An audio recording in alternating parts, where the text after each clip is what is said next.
ہم ذرا جی خرم صاحب سے ہم بات کرنا چاہیں گے. خرم صاحب ہمیں آپ مختصر یہ سمجھائیں کہ ان حملوں سے یہ جو چل رہے ہیں ابھی اسرائیل نے جو اٹیک کیے ہیں حماس نے جو اٹیک کیا ہے اس سے ظاہر سی بات ہے شروعات اسرائیل کی طرف سے ہوئی ہے تو اسرائیل اس سے چاہتا کیا ہے؟ تو میری آواز سب کو آ رہی ہے؟ آ رہی ہے. دراصل جو حالات ہیں اس میں جیسے ابھی سلیم صاحب نے کہا کہ حماس نے اپنا ایک الٹیمیٹم دیا تھا اور اس نے حملے کیے. آپ کی طرف سے بھی بیان آیا کہ اسرائیل نے حملے شروع کیے. بنیادی طور پہ جو بات ہے وہ یہ ہے کہ اسرائیل ہی کی طرف سے حملے ہو رہے ہیں اور یہ کوئی جنگ نہیں ہو رہی. میں اس کے بالکل خلاف ہوں کہ یہ کوئی جنگ ہو رہی ہے. یہ بلکہ ایک طاقتور ملک جو ہے جس کو الیجیٹمیٹ ہم کہتے ہیں مگر وہ اپنے آپ پہ ایک ملک ہے اور جس ٹونیشن تھیوری کی ہم بات کرتے ہیں اسی کے تحت وہ بنایا گیا ہے 1947 UN ریزولوشنس کے تحت, جس میں 10 سال کے لیے یروشلم کو انٹرنیشنل سٹی بھی بنایا گیا تھا. اسی کے تحت یہ سب کچھ ہوا ہے.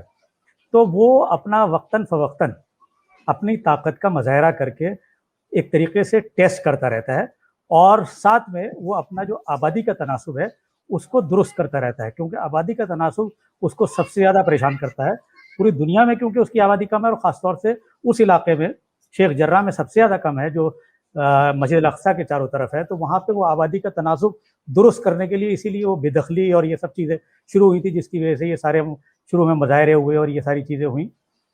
اور حماس کو بنیادی طور پہ آپ لوگ بہت بڑی طاقت مان کے چل رہے ہیں, بہت بڑا انہوں نے راکٹ حملے کیے اور یہ سب کچھ کرے. میری نظر میں یہ کچھ نہیں ہے. یہ صرف جسے اپنا کباڑ ہے وہ استعمال کر رہے ہیں اور اسٹانس جو محمود عباس لے رہے ہیں وہ لیا جاتا ہے ایسے حالات میں, یہی اسٹانس لیا جاتا ہے. یہ نہیں کہا جاتا کہ ہم اپنا خراب مال پھینک رہے ہیں, بلکہ یہ کہ ابھی تو ہمیں جنگ باقی ہے, ابھی تو ہمیں بہت کچھ کرنا ہے, ابھی تو آپ دیکھیے. تو یہ ایک ڈپلومیٹک وار آف ورڈز ہوتی ہے تو اس کو استعمال کر رہے ہیں وہ لوگ, مگر یہ حقیقت ہے کہ دونوں میں طاقت میں کوئی وہ نہیں ہے. اور اس طاقت کے جو تناسب نہیں ہے اس کی خاص وجہ یہ ہے کہ عرب ممالک بہت بری طرح, جو ہمارے ودود صاحب نے شروع میں کہا تھا کہ مادیاتی نظام جو حاوی ہو گیا ہے مٹیریلزم, اس کا شکار ہو چکے ہیں اور اس کی وجہ سے آج اکانومی جو سب سے بڑا ہتھیار بن چکا ہے وہ سب ایک طریقے سے غلام ہے. اور جو بات ابھی سرفراز آرزو صاحب نے کہی تھی کہ بڑی امید جگی تھی کہ UAE سے اور ان سے تعلقات ٹھیک ہو گئے, وہ صرف اس کو ٹیسٹ کرنے کے لیے اور ان کو غلام بنانے کے لیے. پہلے محمد بن سلمان کے کہنے پہ ہی یہ سب کچھ ہو رہا ہے, اور کیونکہ عدنان خشوگی کا جو قتل ہوا تھا اس کے بعد سے انہوں نے جس لیے وہ قتل کروایا گیا تھا, جو ساری چیزیں کی تھی, وہ صرف مقصد ہی یہ تھا کہ کس طرح ہم سعودی حکومت کو اپنی مرضی سے چلا سکیں, اور وہ اپنی مرضی سے چلا رہے ہیں. آج جو حماس کو تھوڑی بہت مدد ہے وہ بیسیکلی سعودی اور قطر کے اختلاف کی وجہ سے, قطر ان کی مدد کرتا ہے. وہاں جو کچھ حال ہو رہا ہے بہت برا حال ہے, اور یہ عام طور پہ ہر 5-7 سال بعد ہوتا رہتا ہے. 2014 میں اس سے زیادہ برا حال ہوا تھا, 1800 لوگ شہید ہوئے تھے وہاں پہ فلسطین میں, بہت برا حال ہوا تھا. یہ تو کووڈ کی وجہ ہے جو آج پورے دنیا میں مظاہرے نہیں ہو رہے, نہیں تو سب سے پہلے ہمارے ہندوستان میں, دلی میں, بمبئی میں, لکھنؤ میں, سب جگہ, حیدرآباد میں مظاہرے ہو رہے ہوتے, اور یہ سب مظاہرے جو تھے یہ پیڈ مظاہرے ہوتے ہیں بنیادی طور پہ. اسرائیل ان مظاہروں کو ختم کرنے کے بعد اپنی طاقت کا مظاہرہ کرتا ہے, دکھاتا ہے کہ دیکھو تم نے مظاہرے بھی کر لیے, تم نے اقوام متحدہ میں کر لیا, تم نے OIC کا بھی کر لیا, ساری قراردادیں کر لی, اور کیا بگڑا میرا, میں تو وہیں کا وہیں ہوں. وہ اپنی طاقت کا مظاہرہ کرتا ہے اور بار بار اس بات کا احساس دلاتا ہے. اور اب ان کا مقصد یہ ہے کہ وہ کسی طرح فلسطین میں جو الگ الگ قوتیں ہیں ان کو منقسم کریں. پہلے اقوام متحدہ نے منقسم کر دیا کہ فلسطین کو 2 حصوں میں بانٹ دیا, ایک عربوں کو دے دیا اور ایک اسرائیل کو دے دیا, اور یروشلم کو انہوں نے وہ کر دیا کہ یہ انٹرنیشنل سٹی رہے گی. اس کے بعد 1967 میں انہوں نے یروشلم پہ بھی قبضہ کر لیا طاقت دکھا کے. 6 دن کی جنگ کری, اردو اور سب کے سارے ملکوں کو انہوں نے باہر کیا اور یروشلم پہ قبضہ کر کے اسی کو آج یروشلم مارچ مناتے ہیں. تو وہ اپنی طاقت کا مظاہرہ بار بار کرتے ہیں. اس وقت صرف اور صرف ان کے خلاف اور فلسطینیوں کے حق میں جو بات جاتی ہے وہ یہ جاتی ہے کہ فلسطینیوں کو موت کا خوف نہیں ہے اور اسرائیلیوں کو موت کا خوف ہے. آج بھی ان کا کوئی نقصان نہیں ہو رہا ہے. ابھی تک 10 لوگ ان کے ہلاک ہوئے ہیں جس میں 2 بچے بھی ہیں. وہ بنکرز اور انہوں نے ساری چیزیں بنائی ہوئی ہیں, وہ اپنے حساب سے بنائی ہوئی ہیں ان کے شہروں میں آج بھی, مگر وہ مرنا نہیں چاہتے بس. تو بنیادی طور پہ کوئی اگر یہ کہے کہ حماس بہت بڑی جنگ جیتنے جا رہا ہے یا بہت کچھ ہونے والا ہے, یہ صرف ٹیسٹ ہو رہا ہے, اور ٹیسٹ ہونے کے بعد وہی سب چیزیں جو پہلے ہوتی رہی ہیں وہی سب چیزیں ہو رہی ہیں, وہی OIC, وہی اقوام متحدہ, وہی ملکوں کے بیانات,